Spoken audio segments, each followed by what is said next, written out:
talking to me? Stay in your seats. No. Not a great place for three y'all be having car trouble. Nope. Rules in a knife fight? Hell no. No rules. You never know. That's the point. Please welcome your next panel's moderator, Darius Evans. Look how we made it this far. Hasn't the pace been a long bit, honey? But take a look at where we are. Haven't we made it, my love? Oh, honey. What an intro. Thank you guys for being here. What a group of professionals we have tonight, too. Thank you guys for coming to the Atlanta Digital World Summit. We are your entertainment panel. We are here to entertain you. I'm going to allow the panelists to give you a little bit of insight into who they are and what they do before we get started with our fabulous discussion with this group. So we're going to start with Dan Rosenfelt to my left, and we'll go on down the line. Hi, everyone. I'm Dan Rosenfelt, co-founder of Electric Owl Studios. We're a new-ish film and TV production studio here in Atlanta. We are located in DeKalb County, and we are the most sustainable, greenest film studio in the world. We're the only LEED Gold certified film studio on the planet, and we're about to break ground on a studio in New York, and in about 2 years in London as well. So glad to be here. How you doing? My name is Yudu Gray Jr. I'm the co-founder of 24/7 Artists. We're a music tech platform based here in Atlanta. We help simplify the business of music, teaching artists and their teams the business, and we also provide tools to help them focus on being artists because the business can be scary.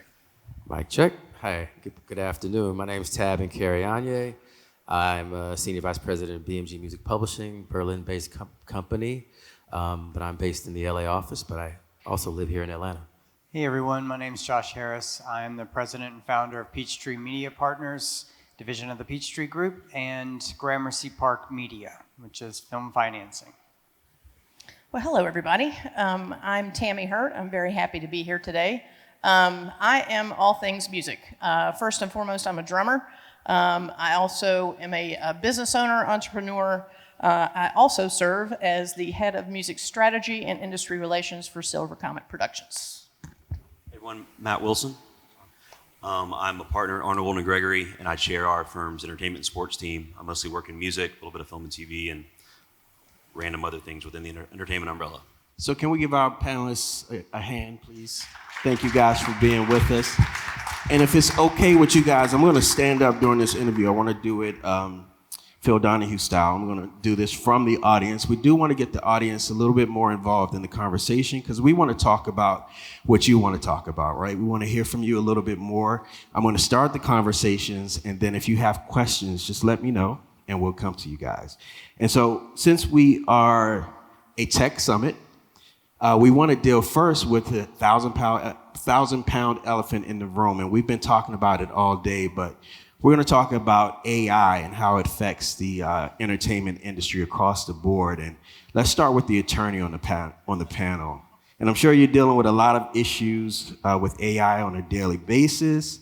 Do you think that across industries that AI is more of a help or a nightmare legally? Well, I think AI, I think technology in general is always good because it disrupts and changes the direction of all of our industries.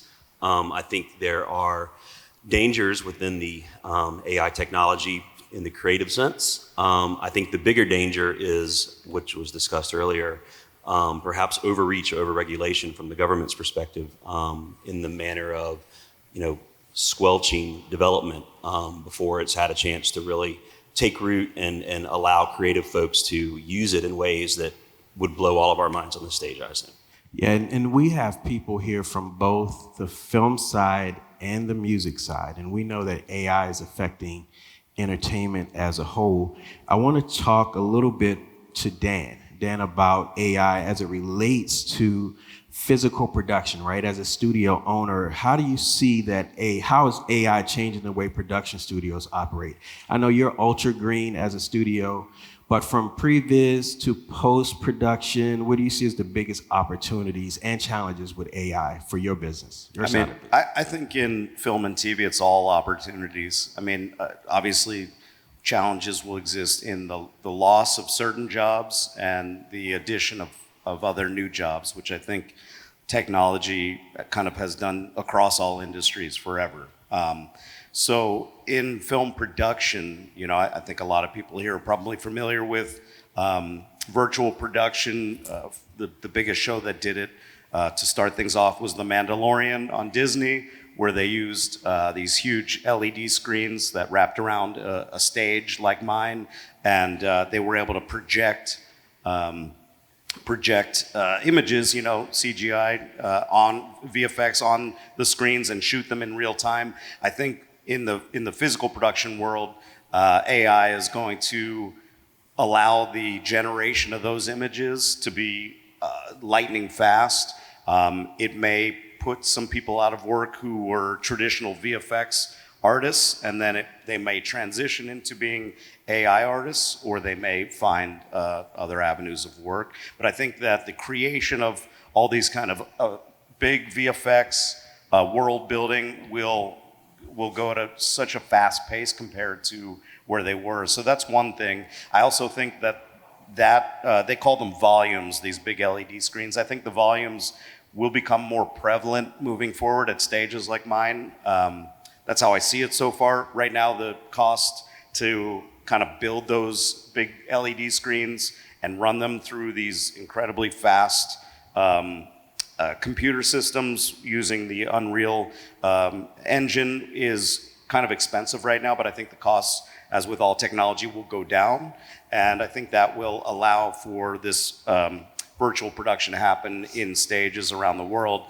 And I do think that from the kind of green sustainability standpoint, people filming in stages does provide a lower carbon footprint overall, rather than moving a whole unit of crew and trucks around a city.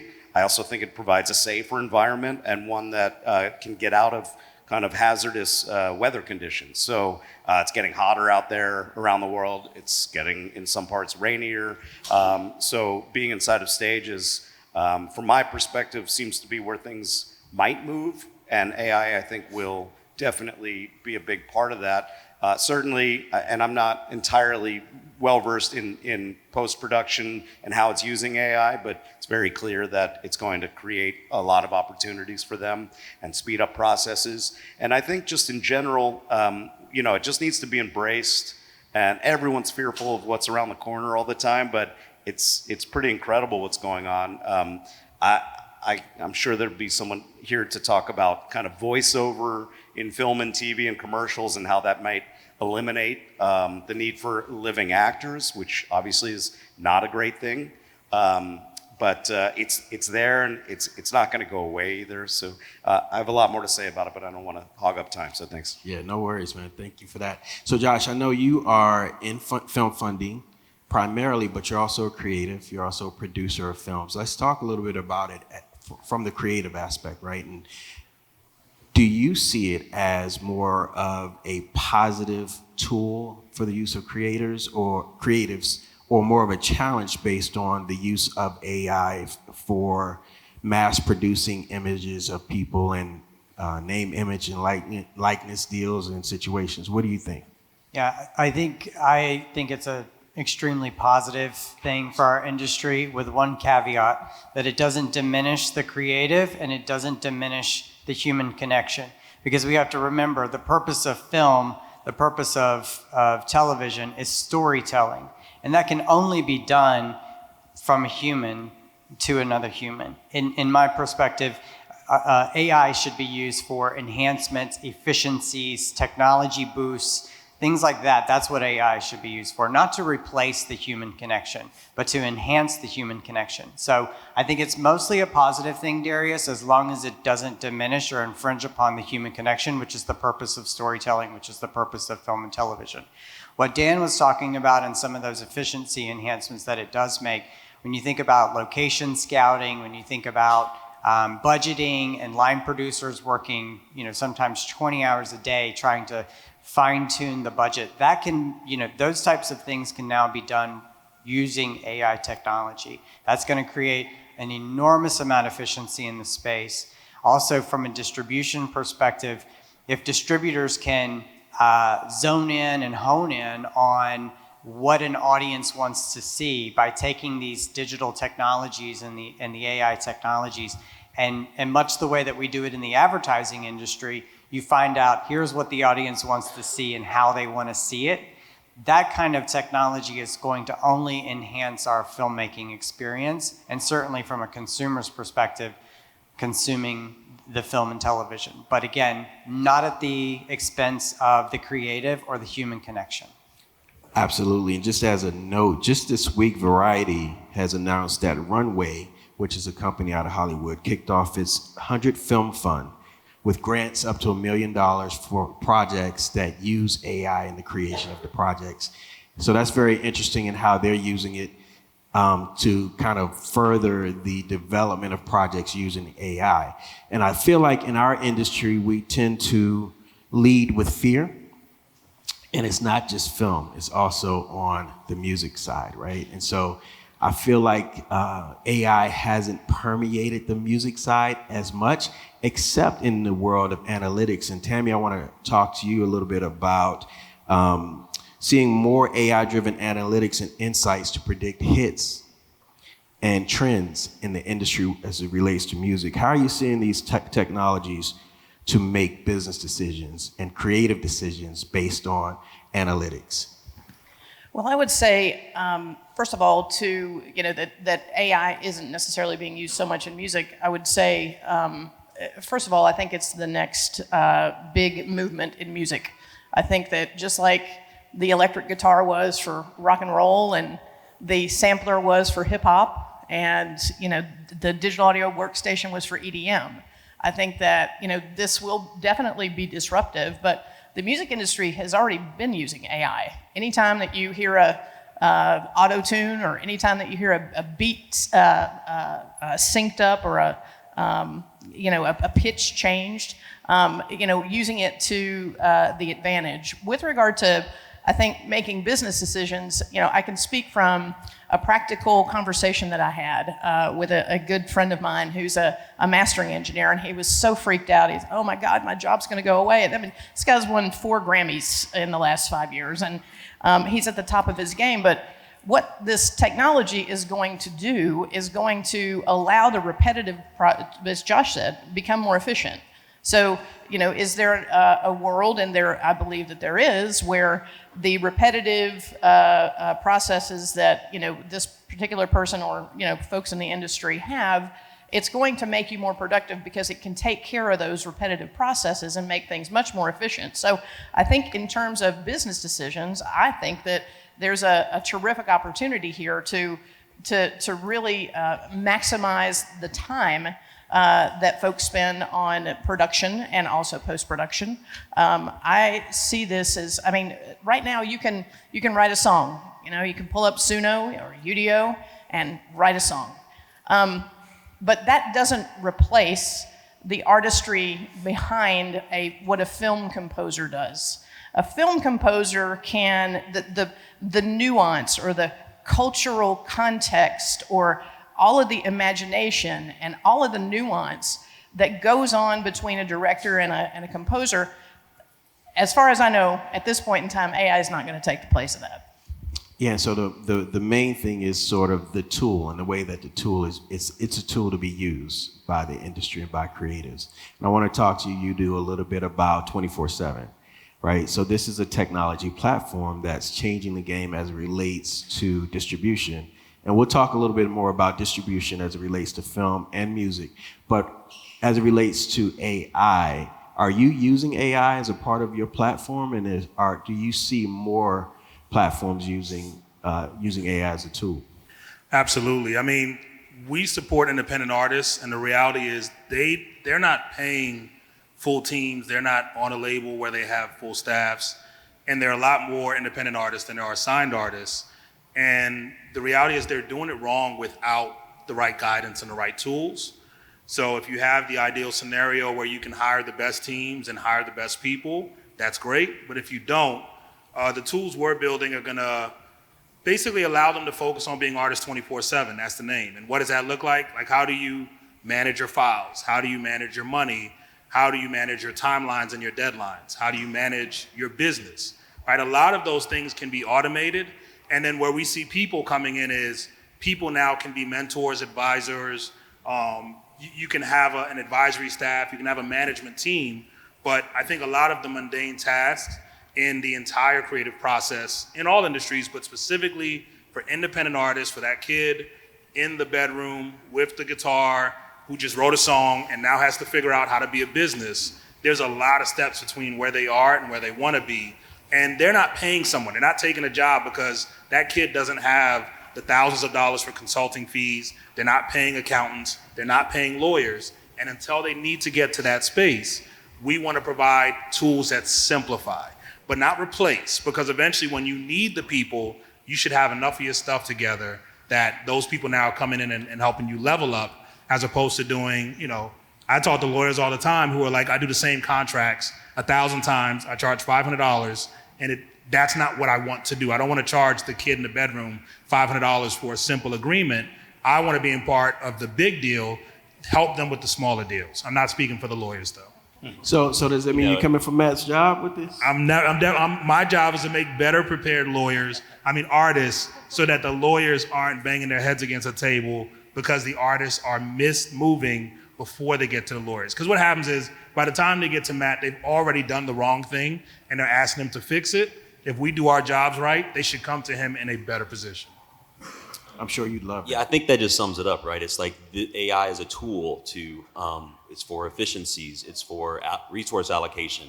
It's not a replacement. The jingle writer for an unknown brand, that job may diminish because of AI, but it's not going to replace the true creatives that are making films and music. Well, I would say too, the jingle writer or production music libraries, that was sort of torpedoed already with royalty-free music. So, you've had to really reinvent and adjust, as a creator, how you're going to navigate, because right now, with regard to AI, because there's an ethical and philosophical question, there's a creative question, and there's a legal and financial question. Because right now, you can't copyright, something that AI spits out. That's not yours.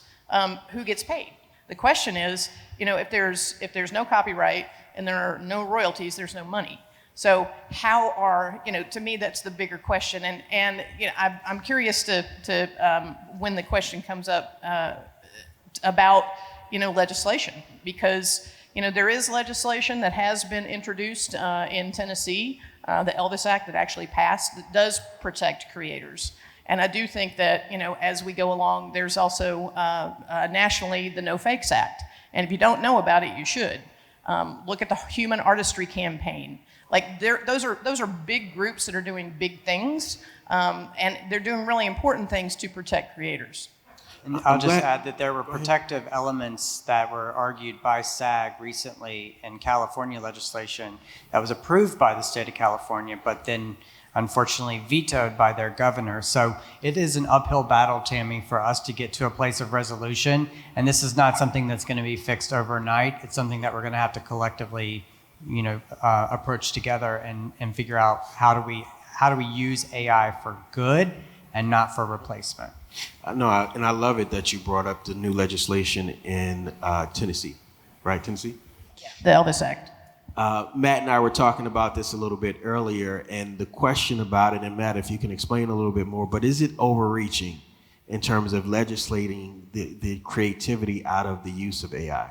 I think there's a lot of thought that there is. So with the Tennessee Act, it's called the Elvis Act. It's a really creative acronym for basically likeness, voice, image, right of publicity. Ensuring right of publicity. But it goes beyond that. So the No Fakes Act, for example, which is a proposal at the federal level, would make your name, image, and likeness and voice a property right, which there's not currently a federal law that addresses name, image, and likeness issues. Rights of publicity, basically, is what we're talking about.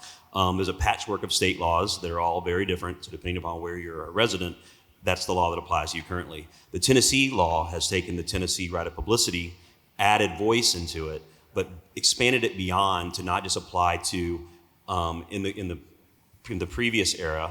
If I wanted to replicate Darius's voice and use it for a commercial project, I would then be in violation of his right of publicity. What this law does is it says not only am I in violation of his right of publicity, but the company that created the AI, if that AI or if that algorithm is used to replicate a voice, or a distribution channel, a social media platform, Spotify, any of these networks or platforms that are distributing this unauthorized use can all be liable under the law. So I think the Tennessee law is far too aggressive. Probably some First Amendment issues in there as well. I think ultimately a federal law is going to come in, whether it's the no fakes law or another similar evolution of it, to supersede all of the various state laws that are inconsistent. But I think you bring up a really great point because, the federal law is going to take a long time and AI is going so much faster. It's going to take a long time to catch up. And the voices of creators and the voices of business people have to be heard. And, as somebody who has, lobbied on Capitol Hill and down at the Capitol in Georgia, I can't say enough about getting involved and knowing your legislators so that these laws, when they're put into effect, are actually effective. And one other thing about the Tennessee law is it creates a criminal liability for the folks that are at fault. So, we're not just talking about being sued like you normally would in the right of publicity context. You're talking about an AI technology company or a platform potentially being liable for criminal law. So everybody's going to jail now for using AI. So I see Vincent Levy is in the front row, and you're a composer, and you work in the film industry quite a bit. So do you have any questions for the panel about AI? I know some of these people, they're the best people I have, doing what they do. I can. Anyway, yes, AI is not a threat. AI is here. It's like any other tool. The plugins are doing this thing with AI. I've been doing it for 10 years. They've been using AI to run the bots to do all kinds of things. So why wouldn't it make music? It's like I said earlier, interacting with the director, it's a whole nother story. Absolutely, and I love it that we have Tab here, who is on sort of the major music industry side, right? How is BMG and other major music labels adjusting to this sort of new reality of technology in the industry? We're a little behind, to be honest with you. Listen, it's sort of like the great debate is it going to enhance us or is it going to hurt us, right? So right. I think we're somewhere in the middle. I mean, I'm a songwriter at heart. I started off as a songwriter. And I know what AI is doing. They're coming up with software to, but Josh talked about the human element. And I think the human element ultimately is what AI can't replace. The other thing is I'm just not as optimistic about the guidelines because I think it's sort of the wild, wild west. I mean, we've had in rap beefs recently, we've had AI records released, and all these kind of things. But, I was just thinking to myself, the last time I was here was to see an artist, was to see Beyonce, right? There's a human element, right? So, and I think that's where AI still hasn't, we're not quite there yet. And hopefully, in our world that, AI, I guess I'm the dinosaur here because I'm really holding on to, traditional songs and songwriting and live entertainment and these things. So hopefully, we still have another 25 years before AI truly takes over our business. I don't think it's going to take over artistry, true real artistry though. I have a good friend who's a teacher at Berkeley, and she talks about how, her students are using ChatGPT and AI for this and that and the other, and she said where the rubber meets the road is when they actually have to do their recital. You have to put your hands on the instruments. And so, there is something that, and I have to be careful about saying this, but there is something about seeing live music. There are things that happen that, in a live situation where Beyonce or Taylor Swift or whoever fills up this stadium comes, that the question is, can you replace it? Can you replace that? I made a bold statement once, and I was corrected by a super smart millennial when I said, you can't replace a live performance. And she said, well, hang on, depends on the size of the screen. So I do think that there is that human element, Tab, that can't be replaced. That, you know, if you listen to AI generated songs, like let's just say that you feed your algorithm into all your own songs, and you just want to create those same songs. You know, there's a homogenized version that will get better and better. But it, you know, I think of Teddy Swims, and I think of that break in his voice when he growls the lyrics to his song. That's not going. AI can't do that. Not yet. I think it will do it eventually. The difference is, and there's a reality to our industry, the music industry in particular. It's a very predatory industry. The history of publishing and how it happened. We can't forget that the people who wrote a lot of records never got credited. They never saw a dollar. Their families never were recognized for that. I think the one advantage we'll have this go round is if you use AI to create something, that data is trackable. And Jim Barber, who's in the audience, has said to me many times, like, the fact that we dropped the ball with sampling where you could have had mandatory sampling licenses and made sure people get paid, we can fix that with AI where the day it does have the crack in the voice and the day it does write the record that makes people cry, if it scoured the internet and it found your song and it used your song to figure out how to do that, you have to get credited and you have to get paid. I think that's the only real solution because, again, there are thousands of people, myself included, who have seen and been a part of records that did really well before we understood the business and before you understand the importance of publishing and contracts and agreements.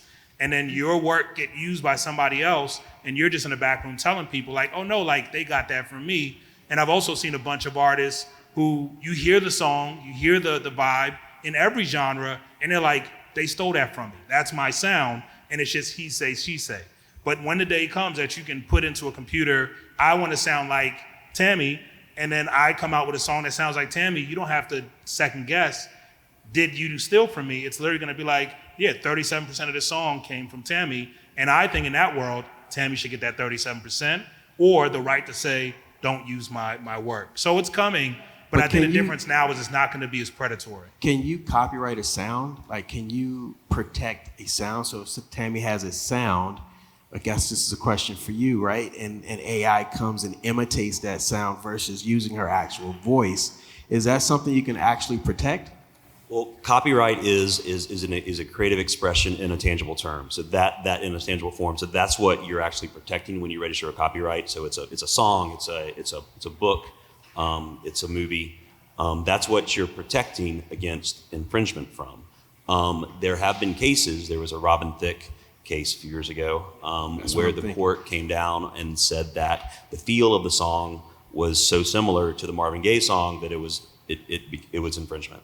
That's been peeled back a little bit, but to your question, whether sound can be protected, I mean, it's a question for the court as to whether or not a use is infringing, but I think no. It's not a sound. It's melody. It's more than just, an amorphous sound. More than just a feel, right? So between you two guys, Yudu and Tab, we are seeing more of a melding of the music industry between independents and majors, right? So most of it, because of technology, there's less of a need for major label backing because of distribution platforms like your own, like Dallas Austin's dad distribution. How much of a threat to the music industry is this technology that is kind of leveling the playing field? And it's happening in film as well, right? So even with distribution of film, we need these major studios a lot less now because there's more opportunities for us to distribute our film and our products. How's that affecting your job in the future and your business? I don't view it as a threat. It's almost like, it's a sports, and I'll use a sports analogy. It's almost like it's the minor leagues in a sense, no disrespect, but it's a farm system, right? So ultimately, I think technology levels the playing field, right, for everybody. So now, A&R departments are literally sitting there looking at algorithms all day long. There's research all day long, right? So, there's companies sitting in LA or wherever, anywhere, and are looking at algorithms. They can find a kid in Argentina or a kid in South Africa who's streaming, and at some point, I think every independent label, every independent artist eventually will need a major at some point. You know, it's just the nature of the business. I think once you grow, you need a global company to help you get to the next level. Because I just had this conversation with somebody. There's truly no successful independent artist. Anybody who's independent, who's reached is name status at some point has been touched quietly or loudly by a major.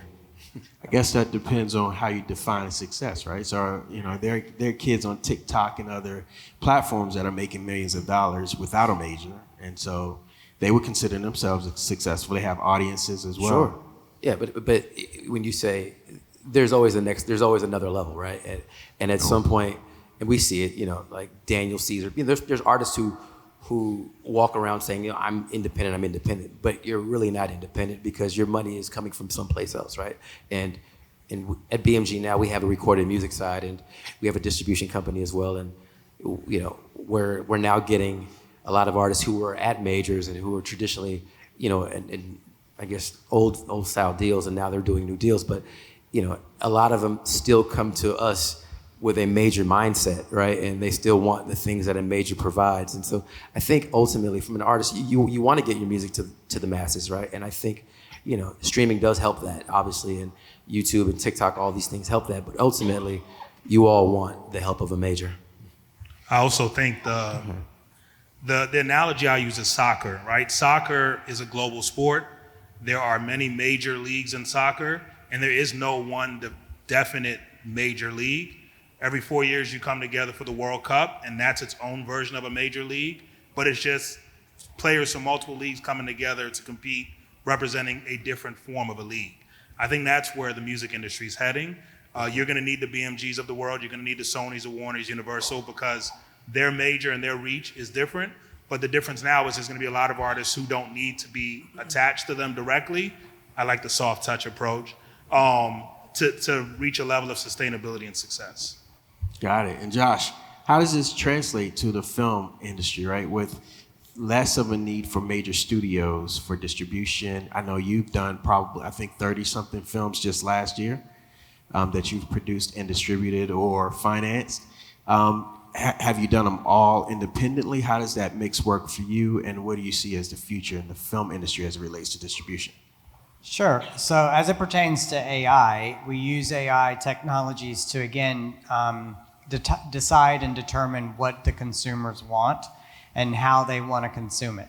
So, but again, rest assured, we are a consumer-driven economy and a consumer-driven industry. So at the end of the day, it's what people want, not what AI wants. It's just we're going to use AI to help enhance what we're bringing to the marketplace. As it pertains to distribution, yes, I did 29 movies last year that I either produced or executive produced or financed collectively between my two companies. And in most cases, Darius, we used a model that's been employed for 50 years in Hollywood, which is sell foreign, hold on domestic, keep the domestic open so that you can realize a bigger gain, a bigger upside potential later after the film is produced. And without getting into the economics of foreign and domestic distribution, the point is you want to raise enough collateral for your film vis-a-vis distribution and tax incentives, which we can talk about in a bit, to make the film, right? And then you find a lender or Peachtree Media Partners to make your film with you. And that's how we did it on the last 29 pictures, is we sold a threshold of distribution agreements. The distributors came in and they bought the film, pre-sold the film in certain territories around the globe, and we took their minimum guarantees within their distribution agreements and we monetized those as accounts receivable. And the same thing for tax incentives. When you spend a certain amount of money in different jurisdictions around the world, you earn an incentive as a filmmaker for spending that money locally. And we at Peachtree and Gramercy can monetize those incentives just like a receivable. So it works really well in the independent space because it allows independent filmmakers to not rebrand as a studio, to not sell the world out, if you will, before they've made their film, right? Because when a studio comes in and acquires the rights to a picture before the film is made, obviously the studio is going to have great creative control over that picture. If you can make the picture independent of the studio, and by the way, independent film does not mean low budget. The last independent film that I just wrapped in New Jersey was a $42 million budget picture. Independent means you don't sell it to the studio before you make the movie. And so it empowers the filmmakers by going with that model, independent film model. It empowers the filmmakers to retain creative control over the picture and then maximize profit potential after the picture's made. Because if you think about it, a complete constructed home is always going to be worth more than a vacant lot, right? And that's the same principle we apply in filmmaking. If you can build the film, you can sell the film. And so that's, as it pertains to your question around distribution, that's how it works. And to the extent that most of the films now are falling in this line are falling into this trap, I should say, of having to align with a studio before it's made, that can be destructive to the creative. It also is empowering to the job market, by the way. I'm indifferent, as a studio film, an independent film, as long as it makes green, I don't care. My thing is getting the film made and empowering people and putting people to work in our industry is the most important priority. But looking out for the integrity of the filmmaker, it is a great idea to try to explore how you can make your film independently. And by the way, as an independent filmmaker myself, I agree with you 100% on that approach. I bet you do. We do. have any other filmmakers in the audience? We have a couple. Yeah. Before we move on, we're going to talk about the Georgia entertainment landscape, right? And what we're doing here, both for music, film, gaming, and everything else. But are there any other questions about AI and technology before we move on? One, all right. Friend Vicky. So we were talking about AI. We all know it's here. We're all going to use it as a tool. We know all that. Okay, that's great. However, just like I remember when everything went. I'm having a hard time hearing you. Can you? Thank you. Everything went from linear technology to nonlinear in post-production because I used to be an editor. You had to learn Avid. You knew Avid was a really good resource. Then you went to Final Cut. So what kind of tools, AI tools, do you guys recommend, or where could we find that? Like some of it for business, some of it for music. Is there certain brand names of AI tools or platforms that we should be looking at? By the way, she's a filmmaker. She's working on a documentary now, and so she's asking so that she can get her project done with the best budget. Is that you? Me? Yeah. Sure. So she's asking very It's an easy specifically. answer. No, there's not an AI technology that I would recommend. I think you just have to explore the marketplace. I try not to use AI as much as I can in the films that I've made. The last 29, just in the past 12 months, we didn't use AI in any form or fashion. So let's be clear, it's not a necessary evil yet. So you can still make your project without the use of AI, but there are plenty of technologies that can help you from a filmmaking perspective become more efficient. We back in the industry, we used to say movie magic, right? Which is the technology we use for budget, the line producers use for budget. That used to be AI, right? Now it's just like archaic almost because of the advancements in technology, but we still use movie magic every day. So I would say, just do your research. I don't have anything I can specifically, a technology that a brand that I would specifically recommend or endorse, not until they pay me to do so.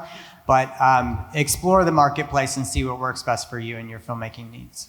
There was a movie that came out this year about Brian Eno, the super producer, and the filmmakers took 500 hours of various footage that was approved, and they use AI in some manner to change the flow of the film every time you watch it. So I don't know how many times you have to watch the film to see it replicated the same time as once before, but it's a lot. It's a pretty cool tool. It's fascinating. Okay, I'm back. So let's talk about the landscape of entertainment here in both the city of Atlanta and the state of Georgia. So people are still moving to Atlanta in droves, creatives, that is. However, for the film side, we are a production hub, right? We're a production center. We have a production industry, but we don't have a film industry yet. The reason being is that we don't originate financing here, and we don't have distribution channels that are based here. But I feel like we're heading in that direction. Dan, let me ask you from your perspective. I know you're busy, right? Or you're getting busy after the strikes and the negotiations. As a studio owner, we're still not where Hollywood is in terms of studios, not just focusing on physical space rentals, but they're investing in projects, investing in creatives. Do you see the Georgia landscape going that way? I think we need time. I do, absolutely. Hollywood, LA started with the creative, and the physical infrastructure followed that. We're going the other way. We're the manufacturing part of the industry here. All this development work's been done on film and TV shows for sometimes years before it finally gets here to a production green light. So I think with time, I do think we have a great independent creative community here. Wonderful artists of all types, writers, directors, actors, musicians, etc., crew members. So I think that we have a really tight-knit community that can tell their own stories, and I've seen it happen here time and again. Short films and features created fully here. But I think over time is when you need people with money to come and help with development money. Distribution's a whole different story. It's really hard to distribute things and to create that network. But as far as producing in-house here, the money will come over time if the production industry remains. The fact that the production industry is here has helped a lot of people on the creative side stay in Georgia instead of leaving, because they feel there's a way to get their things done because so many people are talking about it. I think it's the best time in history to be a creator due to all the technologies we have both in music and filmmaking. I can shoot a movie on an iPhone, and with proper training and technique, it can look gorgeous. I've seen several that just look amazing. So you can make anything now. And honestly, development money's nice to write scripts, but the truth is like most writers, especially here, should just write on spec. They should write their script exactly how they want to, exactly the way they want to. They don't get paid because it's just not how it works, but nobody's clamoring to hire you to write a script if they don't know who you are anyway. So you got to do that anyway. I love that you brought up writers and writers' rooms. And Josh, I want to ask you about that because you're financing a lot of films. So you're kind of where I'm talking about in terms of originating financing here in Georgia. So you're doing that, which is awesome. But are you funding, or do you see a trend towards funding actual writers' rooms and originating content here in Georgia?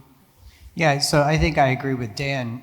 We have a tremendous opportunity to do so here, but what you have to remember is that the industry is so much bigger than one place now. This is the reason why the industry exists in Atlanta to begin with, is because Hollywood is no longer defined by a geography in California. It is everywhere, and it can be everywhere. So we have to keep that in mind in Georgia as well. We're never gonna take the entire industry and bring it here locally. It's just we're beyond that now in the period in which we live. It's now global. The industry is now global. In terms of funding writers' room and development funding, I do think there's a tremendous amount of opportunity because of the creative economy that we have here that Dan was talking about.